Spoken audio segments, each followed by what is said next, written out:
Hey guys, welcome to Pistons Talk Postgame Show. Hope you guys are having a great Friday night. I know I am. That game took I don't know how many years off my life, but we are here, baby.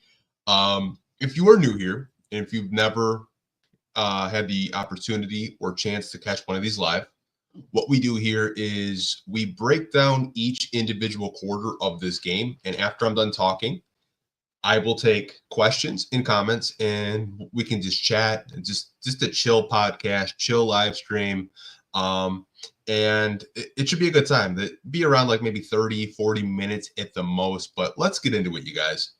The first quarter, I did want to talk about a little bit. I really like the way Cade Cunningham got involved. I think this is something that we talked about with the Hornets game this week, where there are instances where Cade can score the basketball, and if he's 1v1, he's most likely going to score.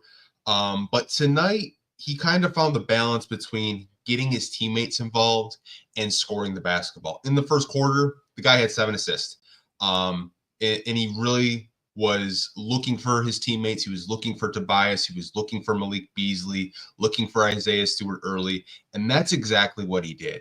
I think he's starting to find the balance between getting my teammates involved, being unselfish, and then scoring when he needs to score. And it's such a hard thing to do in this league. And I think he's starting to understand getting his teammates involved, being unselfish. 7 assists in the first quarter. I believe George and Greg said that's actually a record. No one in the NBA has done that yet so far in this young NBA season. We're only 10 games in. 7 assists, NBA record. So really good for Cade Cunningham. And he controlled the pace too. And I think that's something that, again, with the Charlotte game and, games so far in this young NBA season is we've always kind of talked about pace, talked about how in the half court, it seems a little bit slow, predictable, sluggish. Didn't really see that in the first quarter. The ball was moving. They were running in transition, and the ball movement was just absolutely beautiful. They do end the first quarter with the Atlanta Hawks, 40 points in the first quarter, you guys, to 23. And I thought the defense did a really good job in the first as well, limiting Trae Young, limiting his touches. And I think he only had 6 points in the first quarter. Transitioning into the second quarter, what I really liked outside of Cade Cunningham was Simone Fontecchio. This is a guy that I know a lot of us have talked about in a lot of these post-game podcasts is, are we worried about Simone Fontecchio? Are we worried? I thought he's starting to find his stride. He did not hesitate tonight. He was looking to shoot the ball when he got the opportunity to shoot the ball. He was looking to put the ball on the floor. And this is probably the best game I've seen out of Simone Fontecchio so far in this young Detroit Pistons season. Really loved what I saw out of Tech 19 tonight. I really like the balanced scoring. If you look at the box score tonight, everyone had the opportunity to get shots. I think Malik Beasley had over 20 points. And he comes off the bench for your Detroit Pistons. He looked really good, had a bounce back game. Really liked what I saw. Now, kind of like it's still in the second quarter. The Hawks tried to get back into this game, and the turnovers and the kind of lackadaisical passing I thought really hurt the Pistons, because at one point they had a 24-point lead, and the Hawks just kept taking advantage of our bad passing in the second quarter. What I will say, though, is a lot of these passes that we're making, I think, are very fixable if we watch more film. And the more games that these guys play together, I think it's something that they can clean up. But some of the passes that we do make on a night-to-night basis, I think the defense are just anticipating it. There were a couple of times where we just kind of made like a bounce pass or kind of just like a slow chest pass. And the defense was looking to play the passing lanes and stealing the basketball. But I think, the turnovers are still a really, really big issue with this team. I think they can clean them up. I think a lot of the turnovers that we do make are fixable at the end of the day. I don't think it's really something that this is going to be a long-term issue. I think, when you watch the games back or you're watching these games live through a different lens, a lot of these passes can, just be cleaned up in practices, watching film and coaching. And I'm sure JB Bickerstaff and all the assistants are on these guys' ass every day with the turnovers and, taking better care of the basketball, because if you don't turn the ball over like they did, they probably could have put the Atlanta Hawks away a lot earlier. It didn't have to go down to the wire like it did. And I know a lot of you guys in the comments before I came out of this podcast, you're like, man, that game, holy crap, took years off my life. But again, turnovers were an issue. The Hawks do trim down the lead. It was a 24-point lead. They trimmed it down to 13. So the Pistons go into the halftime 66-53. Now, coming out of halftime, I thought, again, this was a game where a little bit similar to the Lakers game where we had a big lead and then we started turning the ball over and not taking good care of the basketball. And you kind of gave the Hawks a chance to get on a run, get in rhythm. And that's something that I think at the end of the day, when you have a big lead like that, it is kind of hard to sustain because you do expect the team to try to come back. You do expect teams like the Hawks, who are a pretty good basketball team with Trae Young and company, to try to fight back to get into this game. But I think the turnovers are what really, helped them get back into this game.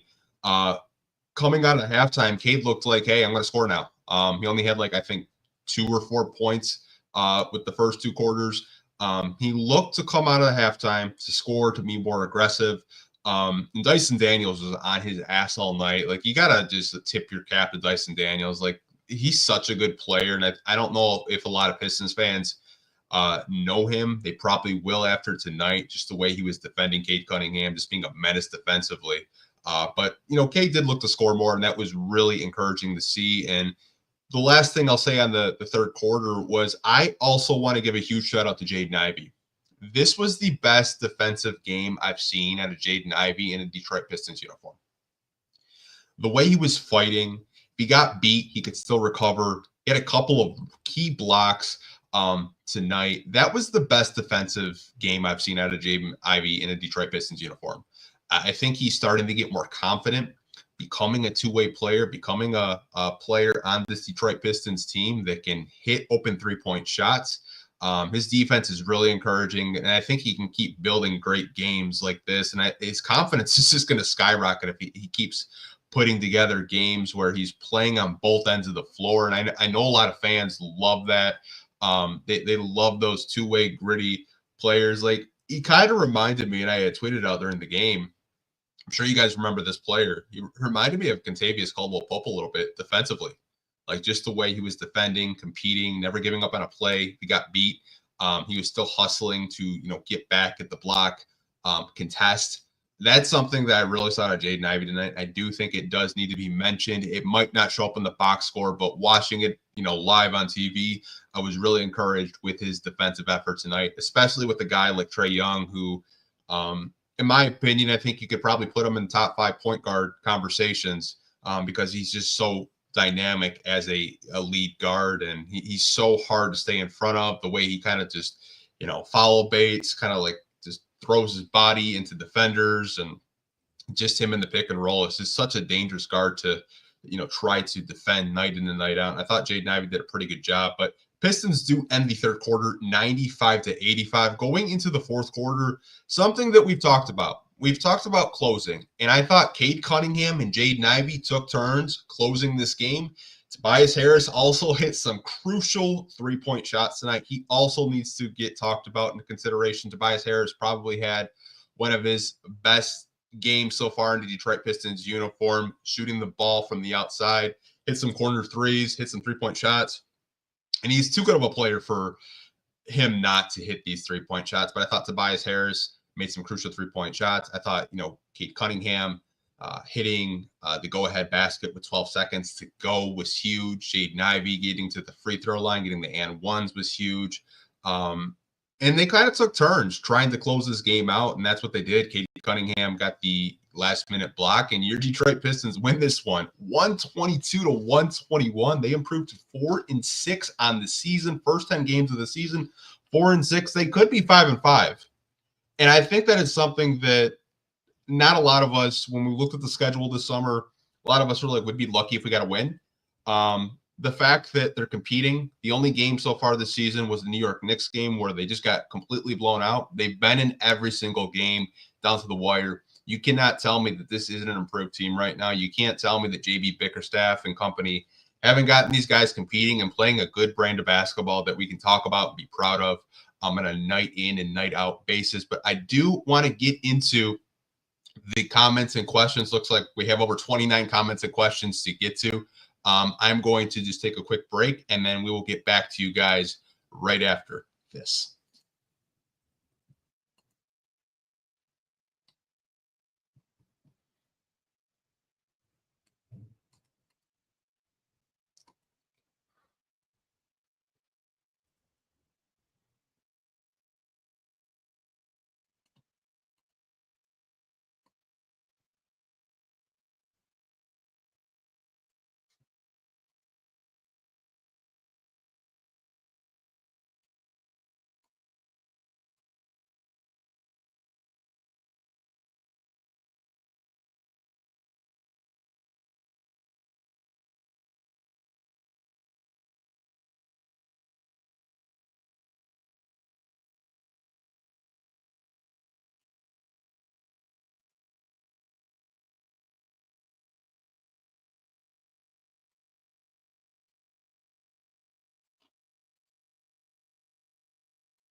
All right, we are back. Appreciate you guys hanging on. I did star a couple of your comments that you had after tonight's emphatic victory, 122 to 121. Want to go to Chuck Brewer in one of the first comments on this live stream. And he's bringing a stat out. Love this from Chuck. January 15th, 2024, our fourth win of last season. Slightly ahead of last year's pace. And entertaining is hell to watch. Only going to get better. Kate is him. Appreciate you for, digging this up, Chuck. January 15th was the Pistons' fourth win of the season under Monty Williams last year. It is November 8th as we're recording this podcast. So, yeah, there is definitely progress. You definitely see these guys playing a lot better. Definitely ahead of last year's pace. I mean, you had to go through a 28-game losing streak to get to your fourth win, which, man, that was miserable. But yeah, they're very entertaining to watch, and you kind of see like room for improvement each and every game. Like they're getting more confident out there. I love the veterans of Tim Hardaway Jr. and Malik Beasley and Tobias Harris. You can see those guys talking to them each possession, even on the bench when they're not playing, and that's something we really didn't have last year. And I agree. Cade Cunningham, 3 consecutive triple doubles, tying Grant Hill's record, which. Anytime you're in a conversation with Grant Hill, you're doing something right. So 3 consecutive triple doubles for Cade Cunningham. He now ties Isaiah Thomas in second for all-time triple doubles in Detroit Pistons franchise history with 5. For you guys wondering how many triple doubles does Grant Hill have in Detroit Pistons franchise history, it's 29.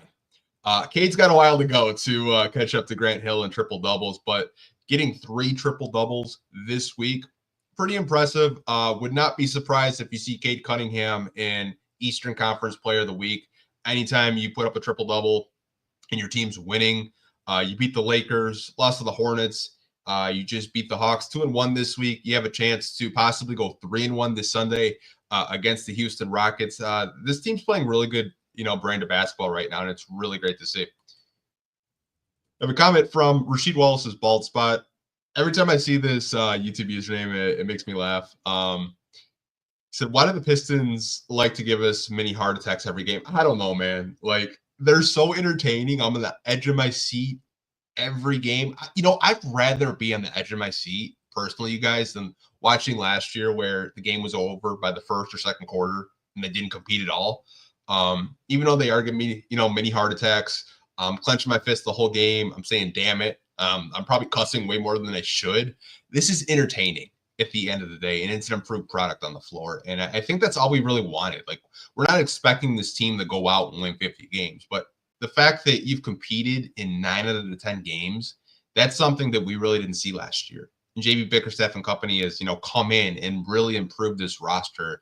And the way that, they're competing, the way that they're playing basketball. There's still a lot of room for improvement, don't get me wrong, but they're going in the right direction. And I think that's all we really asked as, fans watching this team and consuming this team on a night in and night out basis. Aaron S. has a comment saying, great balance between scoring, passing, and blowing 20-point leads. Yeah, man, it's, these 20-point leads, man, it's crazy. I think over time they'll figure out how to put teams away. You have to understand this is still an incredibly young team. I believe they're the fourth youngest team in the NBA. And the fact that they're getting 20-point leads is actually a sign in the right direction. The scoring has been really balanced. Like you said tonight, you guys can look at the box score. I think there were over 5 or 6 players in double figures. I don't have the box score in front of me.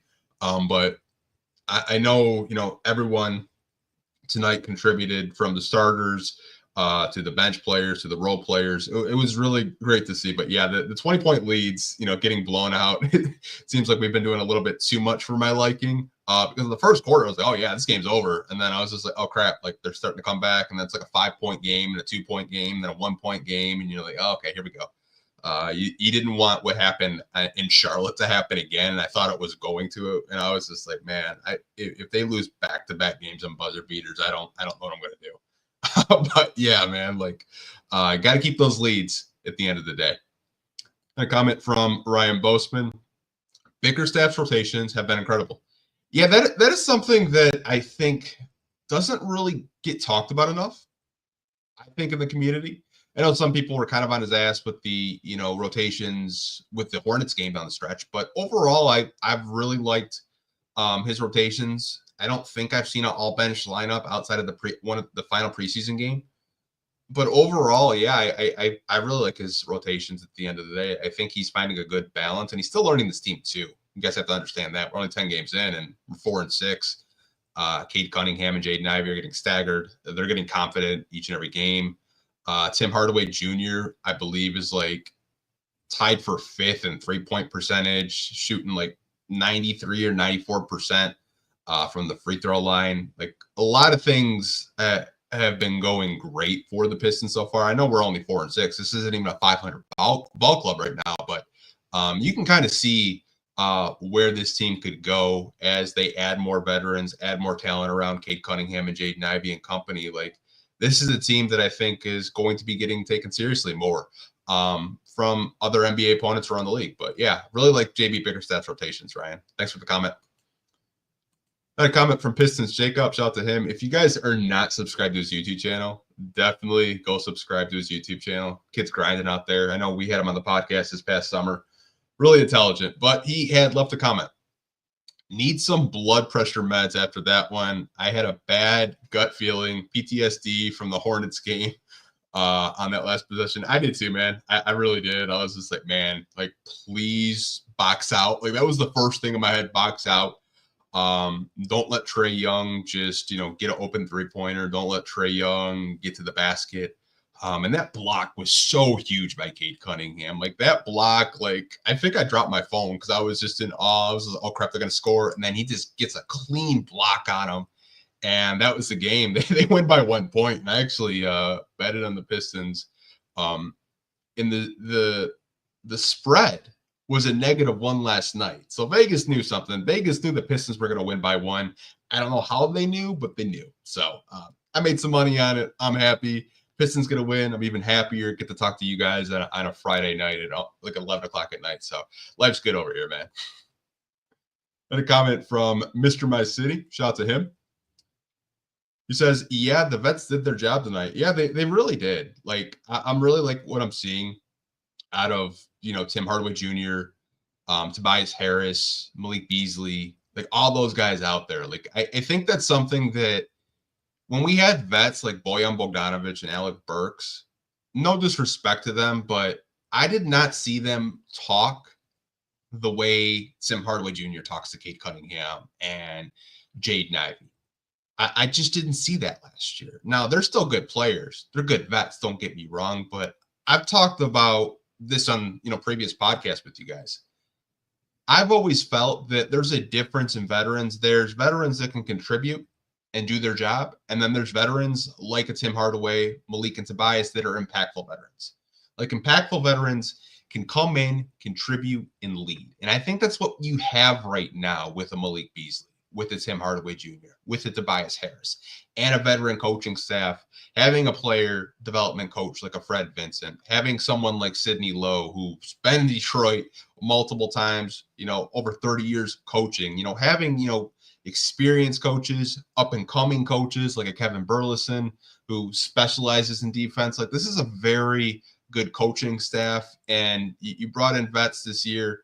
You got to, tip your cap to Trajan Langdon that are helping these young guys develop each and every game. Really like what I'm seeing, out of them so far this season.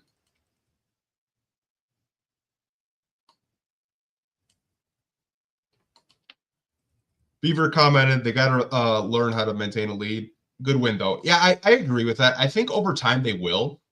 I really do. It's just, you have to understand, like, they're a young team. They're still figuring out how to win. Like, they're still figuring out how to stack wins together, how to, play good basketball, play without turning the ball over, playing consistent defense, on back-to-back possessions. Like, they're still learning and improving, but I do agree with you. Over time, they're going to have to learn how to sustain a lead and keep it and keep their foot on the gas. But overall, yeah, you don't want to be blowing 20-point leads when you have a team basically on the ropes like they did. But overall, pretty good win. I do agree with you.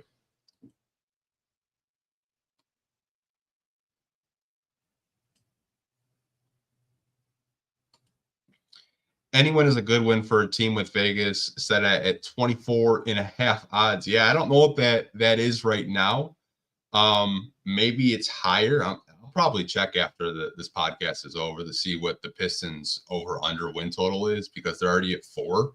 And the schedule is getting a little bit more lax. It's not as like a juggernaut as it was like the first 5 or so games of the season. They're still going to be playing at teams that are pretty good in the Eastern Conference and stuff like that. But yeah, any win is a good win. I do agree. PD Max says they're eventually going to blow someone out once they figure it out. I agree.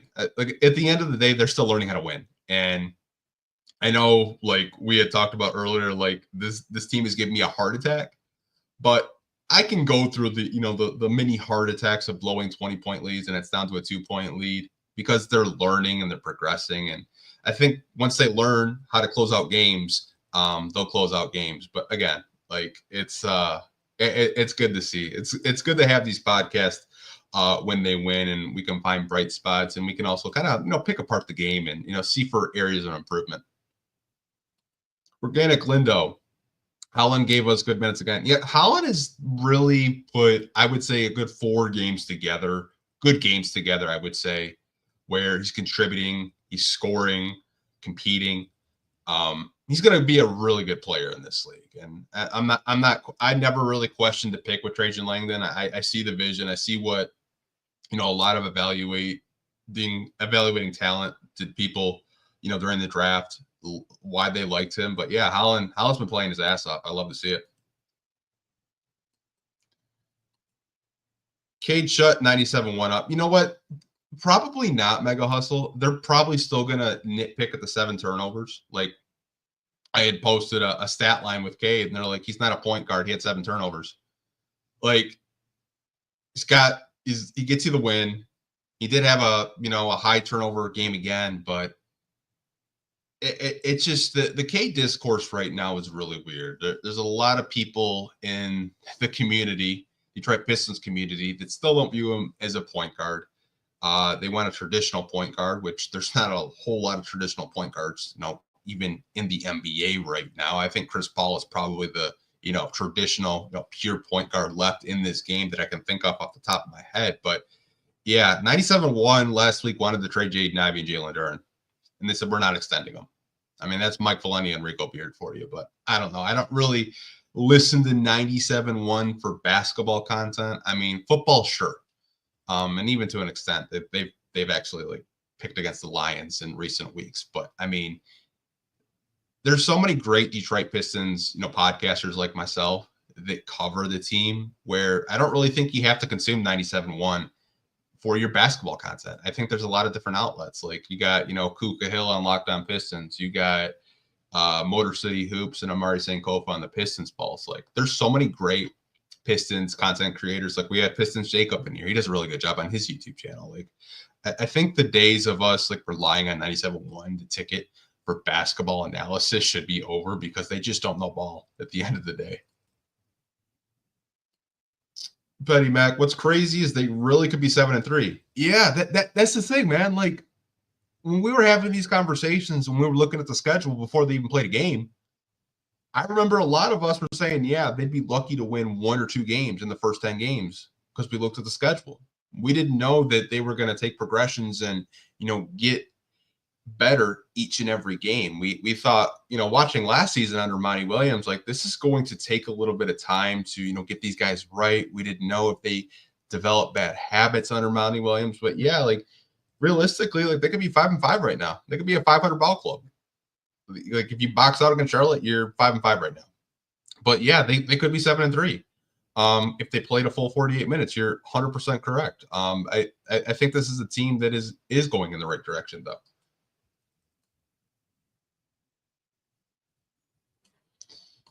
Sean left a comment. I can't remember the last time that I was just pissed off about a Pistons win, so that's something.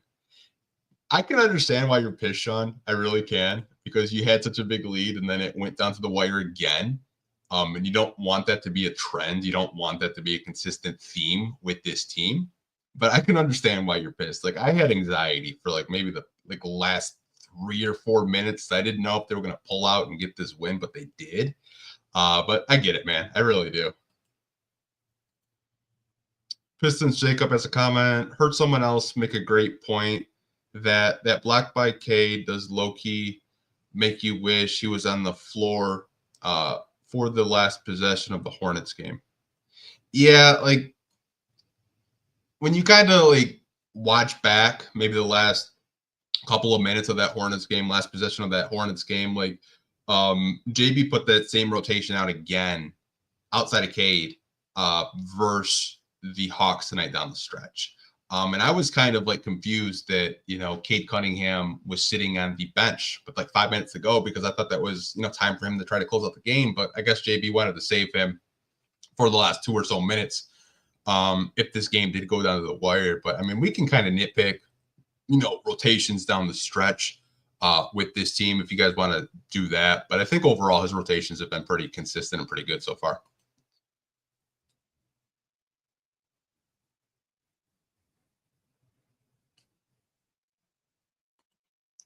Who do we play after the Rockets? I can look that up, Devon. Give me a second. I do got my phone pulled up in front of me.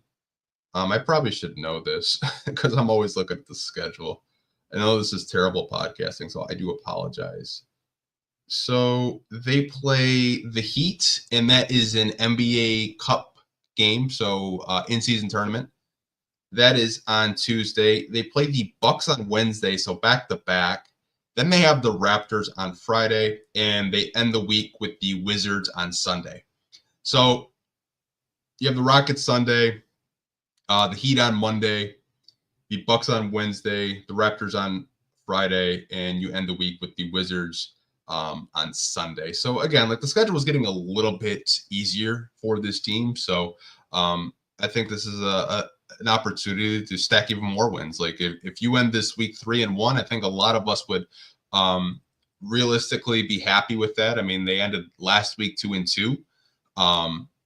And I think beating the Lakers kind of woke up some people maybe in the community, because someone said if they beat the Lakers, then I'll be interested. Then I'll take this team a little bit more seriously. And since the Pistons have beaten the Lakers, I don't know. Like they, JJ Redick looked like he was about to trade D'Angelo Russell mid game yesterday because he just wasn't closing out or playing defense and making boneheaded moves.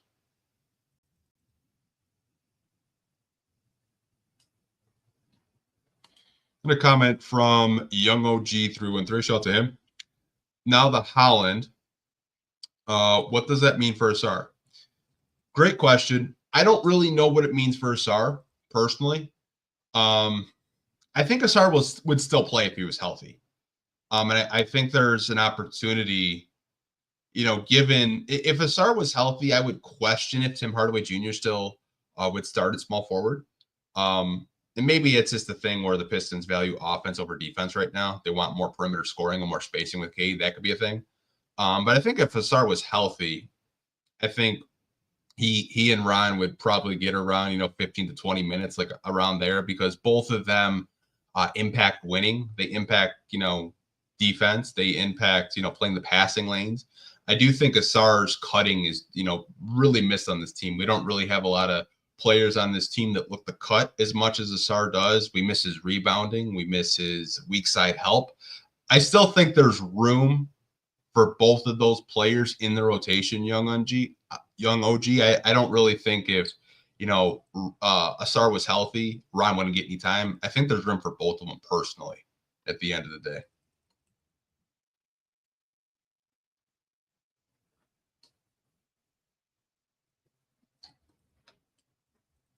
Comment from Mr. Ray. Cade and Ivy are going to be an incredible pairing moving forward. Yeah, it kind of makes you think, like, Ivy keeps his trajectory up for the remainder of the season. They're probably going to extend him. They're probably going to extend him for a long period of time because he's due for a rookie contract extension, him and Jalen Duren. It'll be interesting to see if they try to re-sign them both or not. TBD on that. That's something that I've been telling you guys, like, keep an eye on that this season, because that's definitely going to be a storyline heading into the summer. Of what do the Detroit Pistons do with Jaden Ivey? What do they do with Jalen Duren? Do they just extend them and lock them down long term?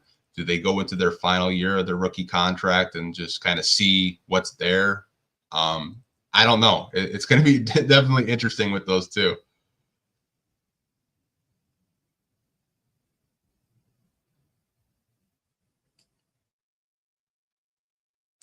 I had a comment from Jimmy J. Pistons, LOL, look like a playoff team. Yeah, they're playing pretty good. I said at the beginning of the year, like, the play-in tournament, I think, was realistic. It's a goal. And if you can kind of hover around that 9-10 seed, I think it's realistic. And if you look right now, first 10 games of the season, you got Cleveland and Boston, and then you got a bunch of teams in the East that are like playing 500 basketball right now. And the Pistons are 4-6, so they're I believe tied with the Hawks tonight. Like, if you can kind of play around like that 500 basketball, or maybe a little bit below that, maybe you can get into the play-in tournament this year, and that's something that we can be excited about, because going from 14 wins and you already got your fourth win of the season, be really interesting to see how many wins JB Bickerstaff does get in his first season. If he gets the Pistons into that 30-win range, I'm just saying it right now, he should be considered for Coach of the Year.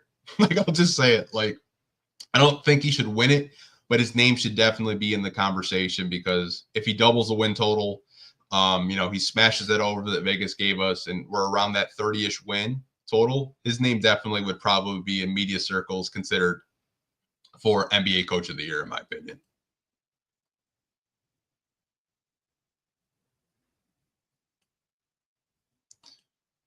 I quietly had concerns with the Caden Ivey defensively last year. Those concerns are gone. Yeah, Jaden Ivey has really developed nicely as a defender. During his rookie year, you really didn't see him try to fight over the top of screens. He's doing that more often now. He's taking the challenge of defending, the best players out there. Same with Cade Cunningham. And I think Isaiah Stewart's defense doesn't get talked about enough. He's really holding, players to lower percentages, field goal wise, when he does defend them. And he does such a great job of contesting the rim. He might not block a whole lot of shots night in and night out, but the one thing with him that you can't, take away from him or deny is his effort level each and every night. And I think he did a really good job of, filling in for Jalen Duren tonight that was injured. We did get some news that Jalen Duren did sprain his ankle. We don't really know how long he is going to be out. Another ankle injury for Jalen Duren, which isn't really a good sign. But, overall, I think that's why you signed Paul Reed, just in case one of these guys did get injured. That's why they probably carry 3 centers on this roster, just in case maybe a Jalen Duren got hurt or Isaiah Stewart got hurt. You have Paul Reed giving you some, pretty good minutes off the bench overall. Organic Lindo, I like Reed, but given play, he just does something fried out fried out of the blue. Yeah, I think he's still learning. There are a couple instances tonight where he just turned the ball over. But if he's just going to be playing backup minutes, I'm not really too concerned. I'm not going to nitpick too much. I mean, you can rebound, defend, score a little bit. I'll be happy with it. I mean, if he was starting, then that's when you would probably have concerns, Organic. But I mean, just for a backup right now, I think he's more than adequate to be a backup on this team. Durr needs high tops and an ankle brace. Like, damn. I know he does wear ankle braces. When he was rolling his ankle, it looked like he was wearing some older Kevin Durant shoes, which I know we've talked about it before. Like, wear maybe some high tops. It seems like he likes to wear a lot of the low tops and those Kevin Durant shoes from Nike. But I mean, I'm not an NBA basketball player, but I always wear when I do play basketball, with friends, I'm always wearing like shoes that have a lot of impact support because I roll my ankles like crazy when I play basketball. And I don't want to roll it, going up for a rebound or, the shooting. Maybe, JD can, wear a high top, maybe wear those Steph Curry ankle braces that Steph was wearing, because if you guys remember, Steph Curry was rolling his ankle a lot, early in his career. So definitely want to see Duran out there. I think the team is a lot better. He has a different dynamic on this team when he's out there. But yeah, another ankle injury isn't something that we probably want to discuss and talk about in depth after, a Pistons win. We'll do a couple of more of these questions and comments. We are going to be doing a podcast this Sunday with Eric Vincent. Don't know when the time is going to be, probably a couple hours after the Houston Rockets game. But just wanted to kind of give you guys just an update. No podcast tomorrow on Saturday. We'll do one on Sunday with you guys, kind of just recap the week for your Detroit Pistons, do some fun topics and, Q&As like this, like we usually do. But we'll do a couple more comments. I roll my ankle when I cut the grass. Man, preach. I got some holes in my lawn that I don't see. I swear I've eaten shit. Sometimes cutting the grass. Oh man, for sure. I had reached out to Koo. He's incredibly busy. I'll try to get Koo on sometime on this podcast in the future. I did, I think 2 weeks ago, I reached out. He was extremely busy. I was extremely busy. It's just our schedules don't match up. And I know how much he works and does the podcast. So we will have Koo on Pistons Talk Podcast eventually. We just have to find a way for us to, be on at the same time and not when we're both busy. I did forget to mention this. I know I'm kind of rambling. I will be on the Pin Down, Detroit Bad Boys podcast tomorrow at 12:30 with Wes Davenport and Blake Silverman. If you guys want to, catch their podcast over there, we'll be going live at 12:30.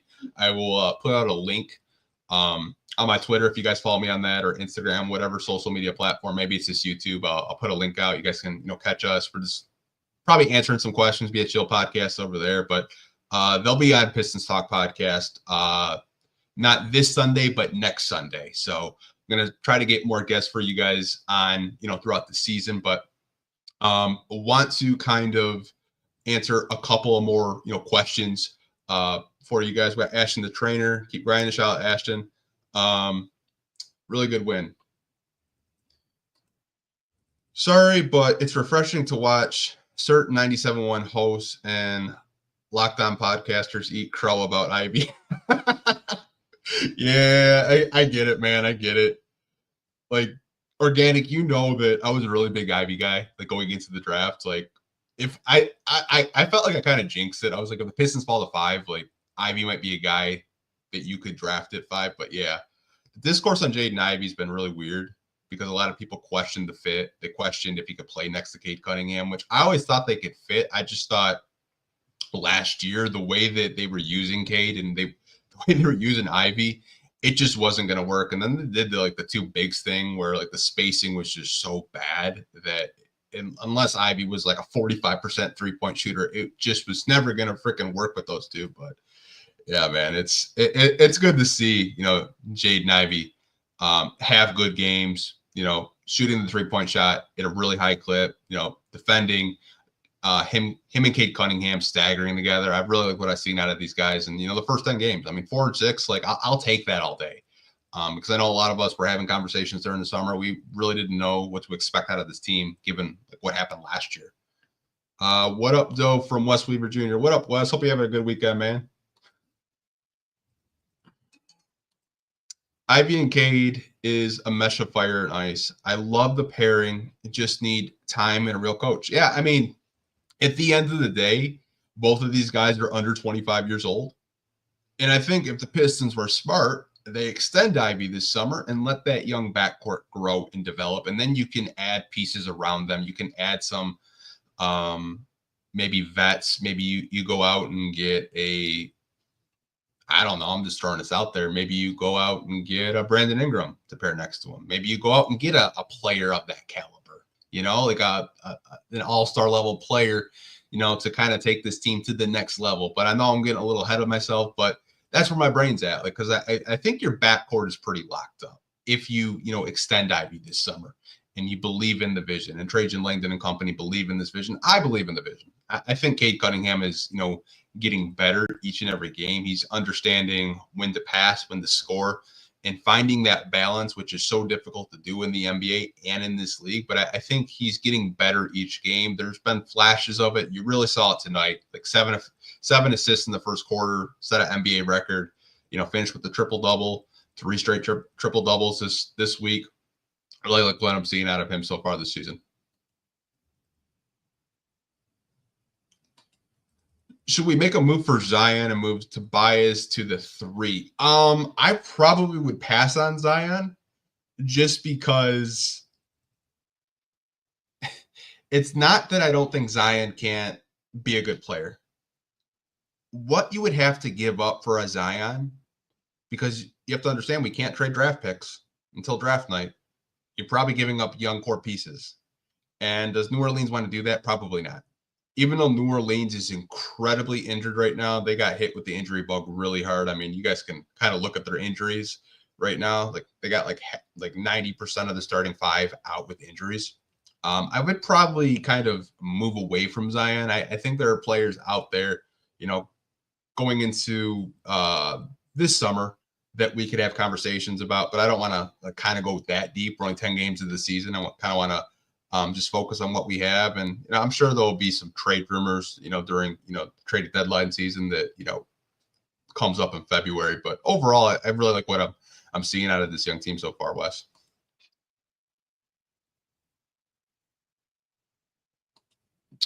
Guys will not be looking for lottery luck this offseason. No, realistically, like, how funny would it be is if the Pistons are competitive and somehow they get a top 3 pick, kind of like what happened to the Hawks. Like the Hawks were somewhat competitive and they won the lottery, right? Like, could that happen to the Pistons? You never know. But I don't think we should be looking at ping pong balls. I saw a comment the other day on Instagram saying we're screwing up our Cooper Flag sweepstakes. Like the fact that people want to try the lottery again when we've hit 5th 3 straight years, I don't have the stomach for it personally, you guys. I really don't. I'd rather see this team win, compete, build chemistry, build wins, get better each and every day together. I don't want to talk about the NBA draft for the 4th straight year. We've been doing this since 2020. I just had enough NBA draft talk, top 5 picks, getting into it. I want to see this team win basketball games. I think you guys do too. I'm just not. I'm not going to get into top 5, picks, debates and discussions this early into the season. We'll do one more comment. This comes from Mr. Ray. I'm going to remain critical of Duren until he shows us real signs of improvement on defense. The Mavs drafted Lively in Luka's 6th season. We can find a rim runner at almost any point to pair with Cade. This is a fair comment, Mr. Ray. What I would say is Duren has all the physical tools to be a good defender. He has all the tools to block shots, rim run, do the dribble handoff offense like he does when he's out there. But I understand your criticism of Jalen Duren not being a consistent player defensively. I thought this season so far he's shown flashes of trying to protect the rim, but you'd like it to be more consistent because he has all the tools to be a guy that can run the floor and protect the paint. We just haven't seen it yet. He's 20 years old. He'll be 21 later this year. But I can understand why you're critical of Duren. To your point with Derek Lively, yeah, you can get rim running bigs like that. Free agency, trades, the draft. I agree with you. Derek Lively is a very, very good player. I don't want to get it twisted. The fact that the Mavs kind of tanked towards the end of the season and got Derek Lively, I think he was a really big reason why they went on their run last year to make the NBA Finals. But to your point, I can understand why you're kind of hesitant with Jalen Duren. I understand it. The first couple of years, we haven't really seen areas where we're confident with him on defense, but offensively, he brings it. He's one of the best players in the NBA in field goal percentage around the basket, around the rim. But defensively, I think that's where I do agree with you. He has to get better before we're really talking about extending him long term. He has to get better in that area, and if he doesn't, then we're probably going to have some uncomfortable conversations about him. And I really don't want to get into that right now after a win. I want to stay positive, but I do agree with you. Defensively, he does have to get better. But I do want to wrap this podcast up. You guys almost have been on for 50 minutes. Shout out to you guys, 113 people in here. If you guys can, definitely hit that like button. It does help out the YouTube channel, helps out the algorithm as well. But I will see you guys Sunday. We're going to have Eric Vincent on the podcast talking about your Detroit Pistons and what we're seeing out of them so far in this young NBA season. But I will catch you guys on Sunday. Take care and have a great weekend. Peace.